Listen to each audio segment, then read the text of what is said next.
Bien, y como veníamos diciendo, hace un ratito mencionábamos que el periodista del periódico AS, Eduardo Burgos, publicaba el momento de Rodrigo y la posible salida de este rumbo a la Premier League. Estamos en vivo con Madrid, estamos con Eduardo Burgos, a quien le agradecemos mucho para que nos ponga al día la gran feligresía del Real Madrid en los Estados Unidos y en el resto del mundo donde se pueda ver este partido. Y Eduardo, en el saludo y la apreciación por este rato que nos estás dispensando, te pregunto, ¿dónde está la situación de Rodrigo? ¿Qué nos puedes contar? Sabíamos del Liverpool, del Arsenal, en un momento se había hablado del Manchester City. La verdad que nos sorprende lo del Tottenham, que es un equipo de una segunda línea de la Premier e inclusive del fútbol europeo. El saludo, Eduardo. Bueno, primero de todo, buenas noches, buenas tardes para ustedes. Es un placer estar aquí, Jorge. La verdad que agradezco mucho la invitación. Y bueno, ya sin más dilación, el tema de Rodrigo está caliente, no vamos a mentir. El Madrid quiere venderle, más que nada porque necesita vender sí o sí, necesita recuperar parte de la inversión que ha hecho este verano. Ya han gastado 180 millones y quieren rebajar esa cantidad por lo menos con dos ventas. Una es Rodrigo, está prácticamente ya encarrilado que va a salir. El otro puede ser Ceballos, pero por el que se cree que se puede conseguir más dinero es por Rodrigo. En principio hay varios clubes interesados.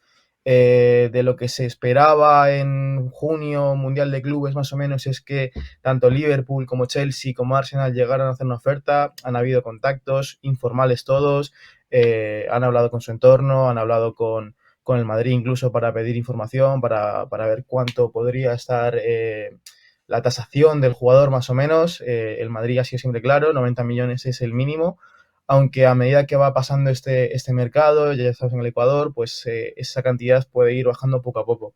El Madrid es consciente de que de salir alguien, Rodrigo va a ser por el que más dinero pueda conseguir, tanto por cartel como por edad, por proyección y demás. Y bueno, el tema del Tottenham, la verdad que surgió en los últimos días. Bueno, en este caso, un emisario del club se puso en contacto con el entorno de Rodrigo para dejar claro la intención de los Spurs en intentar firmarle. Las primeras charlas pasaron la semana pasada. Yo en ningún momento he dicho que el jugador ha dicho sí, aunque mucha gente en Twitter ya lo dio por hecho, no es así. O sea, el jugador aún tiene pendiente una charla con Xavi Alonso y con Florentino Pérez, que seguramente pues, pase entre este fin de semana y la semana que viene, cuando vuelva de vacaciones. Y bueno, eso es lo que puedo contar ahora mismo del tema de Rodrigo. ¿Tienes idea por qué Xavi Alonso en el Mundial de Clubes no lo tuvo en cuenta? Es un tema muy delicado y tiene mucho que ver con su estado mental ahora mismo. No está siendo el mejor. Rodrigo, bueno, la temporada la acabó mal. El tema de los goles, de no estar fino de cara a puerta, incluso en sus ocasiones que dejó mucho que desear. Un Rodrigo que aquí en España se decía incluso que se había borrado del final de temporada. Pues le ha pasado factura. El chico ha estado trabajando con una psicóloga deportiva para intentar allanar el proceso este que lleva. Él cree que aún tiene espacio suficiente como para crecer en el equipo, para volver a ser el que era, para volver a ser el Rodrigo de Londres, el Rodrigo de Manchester, ese Rodrigo que tanto gustó aquí y en Brasil. Y bueno, no se puede decir que es por eso, más que nada. No fue incluso con Brasil en la pasada fecha eliminatoria, si no se acuerdan. Ancelotti le dejó Sí. fuera por un tema oficialmente descanso mental del jugador, que en principio quería llegar bien para el Mundial de Clubes, que no tuvo tampoco mucho recorrido ahí, ni siquiera en la Copa del Rey pasada, pero bueno, al final lo que se traslada a su entorno es que ahora está mejor que nunca, que vuelve con las pilas cargadas, que le hacía falta este break para recomponerse, para ver su situación y demás. Habrá que ver cómo vuelve ahora en la temporada. Eduardo, este culebrón seguramente va a llevar para largo por algo que recién tú decías, que a medida pase el tiempo, el precio de su transferencia puede ir descendiendo. Más si hablamos del Tottenham, donde Levy es un ávido negociador, Sin muy, duda. muy inteligente y seguramente va a dejar que corra agua debajo del puente, aunque sabe que corre riesgos con el Liverpool, con el Chelsea, con el Arsenal y reitero, hasta con el propio Manchester City. ¿Lo ves de la misma manera? ¿Esto no se va a decidir muy pronto? Sí y no. Por un lado, el Tottenham ha entrado un nuevo inversor, a principio un americano, que les ha dado al club carta blanca para gastar este verano. De ahí que de momento vayan ya firmados 140 millones, sin contar los casi 70 que iban a gastarse en Morgan Gibbs White, del Nottingham Forest. De ahí, pues bueno, se ha ido viendo que el Tottenham ahora mismo puede ser el mejor posicionado en cuanto a tema de dinero, porque tienen aún para gastar, mientras que el Liverpool ha dado bandazo. Es decir, hace un par de días salió la noticia que Alexander Isak está en el mercado por voluntad propia. Cuando hablamos con el Newcastle, en principio la idea del club no era venderle este verano, sino el siguiente. Habían pactado incluso una renovación al alza para ser de los mejores pagados de la plantilla, ha sido el mejor. Y bueno, esta salida de Isak al mercado cambia un poco la hoja de ruta del Liverpool, porque en principio su objetivo el verano iba a ser él, y como el Newcastle dijo que no, fueron a por Equitique, creo que era de la Eintracht, si no me equivoco. Si me equivoco, por favor, corríjame. No, no. Y bueno, ahora que está Isak en el mercado, Rodrigo ha pasado a un segundo plano. Isak es ese delantero matador que tanto ha hecho falta, ese delantero, con perdón a mi compañero uruguayo, que Darwin Núñez no ha sabido ser en No, Anfield. no, está perfecto. Con toda Darwin Núñez ha razón. sido un fracaso este último año, ¿no? Sin duda, al punto que no se sabe qué va a pasar con él, lo más factible es que salga. Hay algo, Arabia hoy me Saudí. enteraba, aquí en Estados Unidos se habla que es muy factible que Son Heung-min, el Sí, coreano, estrella, ídolo del Tottenham, salga para Los Ángeles FC. Las conversaciones nos dicen están muy avanzadas sí. y Rodrigo calzaría justo. Aparte, Rodrigo quiere jugar por izquierda, justamente por donde juega el asiático. El Le coreano. vendría a la perfección, ¿no? Y hoy Rodrigo se supone que es un poco más que este muchacho. A ver, en cuanto a potencial, Rodrigo puede superarle. El de hecho, Rodrigo lo pone él mismo. De momento no se ha visto, diría yo, ni un 40% de lo que es capaz de hacer. Si ponemos en un futuro, de aquí a 10 años, cuál ha sido el pick de Son con el pick de Rodrigo, pues seguramente si Rodrigo pasa este bache que está transitando mentalmente, pues es el jugador que es. Tema Los Ángeles. Pues a mí lo que me contaron en su momento, hace un par de días, es que el LAFC metió a Son en su hoja en su roster de, ¿cómo se decía esto? Scouter list, ¿puede ser? No, Leagues Sí. De Cup. la MLS. Leagues No, no, no, Cup. No, no, no, no, de scouting. sí, En la Oh, hoja de de scouting. scouting, perdón, de Sí, scouting sí puede ser. Si lo tiene, exacto, si ahora otro equipo lo quiere, tiene que pagarle a hay Los que negociar con Los Ángeles Ángeles, eso FC es, para poder quedarse con Son. Sí, una protección que se hace eso es, en eso ese es, scouting, es cierto, es cierto. eso es. En principio a mí lo que me contaron es que ya han habido charlas muy avanzadas con el padre de Son. Hugo Lloris está mediando de por medio para intentar llevarle a Los Ángeles. Los Fueron Ángeles le compañeros. quieren, sí, eso es, hace 2 temporadas. Y Los Ángeles le ven como el perfecto sustituto tras el no de Griezmann de este mismo verano también. Claro. Ricardo. sí, a ver, Eduardo, hace 2 años hablar de Rodrigo y Vinicius eran intocables en la formación del Real Sí, sin Madrid, duda. eran los puntales, eran los genios. ¿Qué cambió tan pronto? Porque hoy, Rodrigo, ya tú nos adelantaste desde temprano todo esto que se está hablando alrededor del Tottenham. Y Vinicius pareciera por el mensaje que filtra lo que se llama la zona noble del Bernabéu, que el equipo quiere sacarse, que el equipo quiere sacárselo de encima. La Entonces, ¿cómo zona entender noble. tan fácil la mutación de dos jugadores a lo que pareciera ser lo que está ocurriendo ahora? ¿Y cuál es la realidad que ustedes muy cerca tienen de lo de Vinicius? A ver, el tema sí que es verdad que hace 2 temporadas, cuando ganaron la Champions, se hablaba mucho de que el tándem del futuro iba a ser Rodrigo y Vinicius. Más que nada porque veníamos de un verano en el que Mbappé había sido un poco remolón, diciendo que voy, que no voy, que voy, que no voy, y al final renovó. Y bueno, al final Vinicius demostró más, en las Champions pues se salió, luego iba a ser el justo ganador del Balón de Oro, salvo, bueno, pues lo que todo el mundo sabe, su actitud le jugó una mala pasada y no tenía el favor de la prensa, que al final somos los que damos ese premio. En cuanto a la zona noble de Bernabéu, Florentino, tras la llegada de Mbappé, lo tenía claro. Hay solo 3 intocables ahora mismo arriba, que son Bellingham, Vinicius y Mbappé. Los demás, pues son segundas espadas. Ahí es donde entra Rodrigo, porque nunca supo demostrar todo el talento que tenía, que auguraba ser el nuevo Neymar y demás, que incluso el propio Neymar le apadrinó en Brasil. Y bueno, de tener que salir uno, todo el mundo prefiere que sea Rodrigo, porque de momento Vinicius ha tenido temporadas muy, muy buenas. Se cree que va a volver a lo que fue tras pasar este año, bueno, en mitad de un calvario por todo lo que ha supuesto el terremoto Mbappé. Y de ahí que Rodrigo no sea más considerado intocable dentro del club. No, y ¿Cómo ven además las condiciones Arabia ustedes? Saudita podría pagar 200 millones por Vinicius, ¿no? Que no los va a pagar por Pero Rodrigo. no va a ir a Arabia. ¿No? Vinicius es Rodrigo, perdón. No, Vinicius. Vinicius. No, Vini no va a ir a Arabia. Vini Ahora te pregunto, un... Eduardo, primero voy con Polanco y después quiero que me digas algo de Vinicius. Adelante, Elmer. Sí, en ese sentido, en ese ranking, esas opciones de salida, por lo que ustedes han visto, Eduardo, ¿ven ustedes a Vinicius dejando el club a corto plazo, especialmente por esa condición que pone el representante y que termina como enturbiando un poco la relación que puede haber entre club-jugador? Tú sabes, los agentes algunas veces piden un poco más y a veces se les va la mano. ¿Cómo ven ustedes todo ese escenario para Vinicius en este año que tiene previo a que será el 2027 el final de su contrato?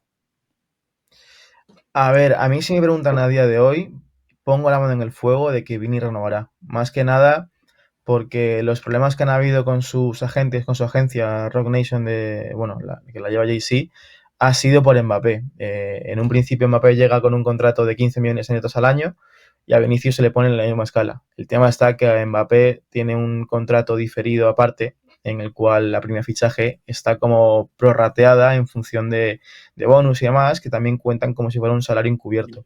De ahí que Vinicius, pues, la agencia de Vinicius haya pedido más plata. En principio, a mí lo que me dicen es que Vinicius ama Madrid, que eso lo tengo clarísimo, por amigos que tenemos en común, que me han dicho mucho, y estoy seguro de que va a renovar. El tema económico, pues bueno, es un poco más, es un pulso para que el Madrid no deje atrás a Vini después de todo lo que ha dado, a pesar de lo que es Mbappé, tanto en tema comercial como en tema deportivo, porque al final la primera temporada de Mbappé en Madrid, que ha sido bota de oro, es posiblemente la mejor de muchos de los mejores jugadores que ha pasado, por ejemplo Benzema. Tú manejas la misma información que se ha generalizado de que Vinicius insiste en tener una remuneración igual a la de Mbappé y que el Madrid se ha plantado y le dice que no.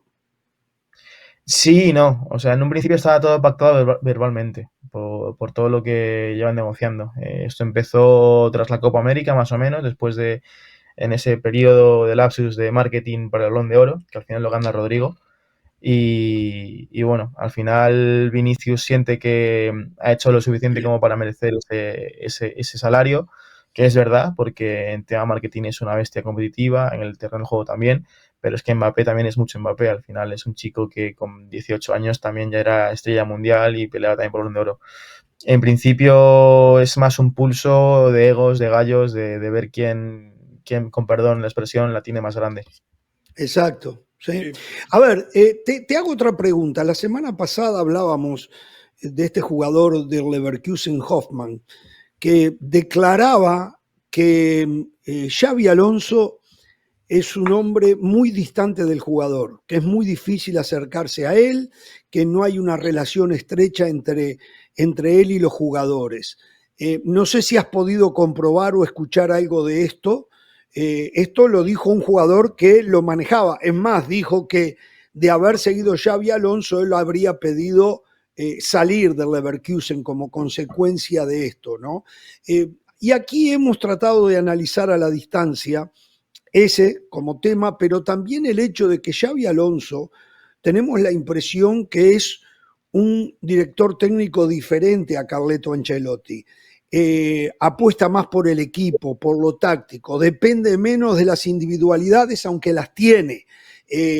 Él quiere darle a las individualidades el respaldo de un colectivo que de repente con Carlos no lo tenía tan claro. ¿Cómo lo ven ustedes allí en Madrid esto? ¿Y se podrán adaptar estos consagrados y estrellas mundiales a un trabajo de mayor sacrificio que es seguramente lo que les está pidiendo Xabi Alonso? Va a sonar un poco bravuconada, pero de un jugador que solo ha jugado 17 partidos la temporada pasada, hay que coger un poco las acciones con pinzas, ¿no? Tengo bastantes amigos que han jugado en el Leverkusen la temporada pasada, no puedo decir nombres, pero uno español, otro ecuatoriano, y siempre han hablado que Xavi con ellos ha sido increíble, que ha sido una persona muy cercana, que no es que sea ser padre, pero sí que en el día a día estaba pendiente de todo, de temas familiares, que a uno, por ejemplo, tuvo un problema personal en su país y Xavi estuvo pendiente de él las 24 horas. Es lo que les digo, si un jugador que solo ha jugado 17 partidos, sumando 651 minutos, teniendo Champions, Copa Alemana, Supercopa y Bundesliga, hay que también mirar un poco el contexto entero. O sea, No, Xavi está muy es un bueno jugador... lo que apuntas. Sí, claro. Cada quien habla en la fiesta como le vaya. A él le va mal, tiene Claro. pocos minutos, seguramente tiene un nivel de resentimiento con el Pero técnico. es cierto. Y la otra parte, en cuanto a un estilo diferente que tenemos la impresión, es el de Xabi Alonso al de Carleto. Sí, eso es verdad. Xavi no se casa con nadie. Xavi es una persona, por lo que ha demostrado, que la meritocracia no se negocia. O trabajas semana a semana, día a día, o si un fin de eres titular y marcas 3 goles, al siguiente te puedes sentar perfectamente por haberte fumado, con perdón, un partido, un entrenamiento. Eso se ha notado mismamente en el Mundial de Clubes. Gonzalo era el máximo goleador, Mbappé estaba bien, Vinicius estaba bien y sentó a uno de los dos para que Gonzalo fuera titular. Jorge, perdón. Una pregunta antes de dale, perdón, dale. Ricardo, solo para cerrar este tema con Eduardo. ¿Ves llegando un defensa? Porque he escuchado que el técnico no está muy contento con las alternativas que tiene ahora en el plantel. Es complicado. El Madrid ahora mismo ya se ha gastado todo el presupuesto de fichajes para este verano. Incluso podríamos decir que se ha excedido tras fichar a Mastantuono, porque se estimaba que su fichaje no iba a ser para este verano, sino para el siguiente. Va a depender mucho de las salidas, de ahí que Rodrigo esté en venta. Xavi sí que ha pedido en este momento un defensa más y un medio centro creativo, un 8, bueno, un 5, perdón, un 6 para ustedes creo que es, ¿no? Sí. Y bueno, ahí se han barajado varias opciones, Piero Hincapié fue uno de ellos, Konaté es el que más gusta por tema de que acaba contrato y demás. También se contactó con Jonathan Tah, aunque al final acabó en el Bayern de Múnich. Y eso va a depender mucho de las salidas, de cuánto dejará Rodrigo en caja, cuánto podrá dejar Ceballos también o cualquier otro canterano, dígase Nico Paz, Jacobo Ramón o incluso Gonzalo mismo. Bueno, A mí me queda una inquietud muy rápida. Y cerramos, Jorge, tenemos que irnos, sí. Sí, yo lo sé. Señor. A ver, Eduardo, ¿cuál es la percepción que tiene el público de Vinicius? Es que yo insisto porque vi una encuesta, no sé si fue de ustedes o de la competencia, en donde era alarmante como votaron contra él. Fue de ustedes, ¿cierto? El 74% de la gente quiere que se vaya. Entonces, a ver, ¿cuál es la percepción y cuál es la realidad de esa percepción? La verdad es que en ese sentido yo no puedo ser imparcial. Seguramente sea la peor persona a la que le pueden preguntar esto. Sí que es verdad que por tema de actitud a veces deja que desear, su entorno incluso se lo dice, que debería ser más calmado, pero es que Vinicius así es una bestia competitiva, es una bestia que quiere ser lo mejor siempre e incluso ahora ha cambiado no sé ni cómo decirlo, su forma de ver al público. Quiere cambiarla para pasar a ser un ejemplo para la sociedad. Ese chico negro, pero negro africano que viene de la favela, que viene de la nada, contra el mundo, contra el sistema, que en parte me parece bien porque es verdad que hay racismo en Madrid, ya ni tanto, pero en Sudamérica, que ustedes lo saben también, sigue habiendo bastante racismo, sobre todo en Brasil. ¿Sabes una cosa? Y ahora sí, ya para retirar, decíamos acá que eso también le puede jugar en contra a Vinicius. Vinicius necesita ese tipo de rebeldía es de los jugadores que necesita enojarse para rendir más. Sí. Y eso que ahora quiera estar en una buena relación con el entorno del público en los estadios, puede perjudicarle en lo futbolístico. Solo el tiempo nos dirá si es así, ¿eh? Sí, no, estoy completamente de acuerdo. A Vinicius, el mejor Vinicius es el que se pica con la afición, el que se pica con el defensa, al que si le llamas, no voy a decirlo ahora, pero si le llamas eso, te va a hacer un partidazo, te va a hacer un hat-trick y bueno, te va a dejar por los suelos. Y luego publicar en Instagram una fotito tuya en un regate con la cadera rota. El mejor Vinicius es al que le quieres sacar las cosquillas, al que no le gusta que le digan cómo son las cosas. Sí, sí. Eduardo, tenemos que irnos. Te queremos agradecer muchísimo por este rato, el agradecimiento notable, tu informe, y bueno, de vez en cuando vamos a tocarte la puerta para cuando estés disponible. Un abrazo grandote y te seguimos en ACE, ¿eh? ¿Tienes redes sociales para que la gente te siga? Eso, sí. Sí, en Twitter es Edu17Burgos. Edu17 Burgos, ¿dijiste? Eso es. Sí. Eso es, sí. Edu17 Burgos. Perfecto. Eso es. Te mandamos un fuerte abrazo, ¿eh? Pues nada, muchas gracias por invitarme. Lo que necesiten estoy aquí disponible 24/7. Dale, lo seguí. Abrazo, Eduardo.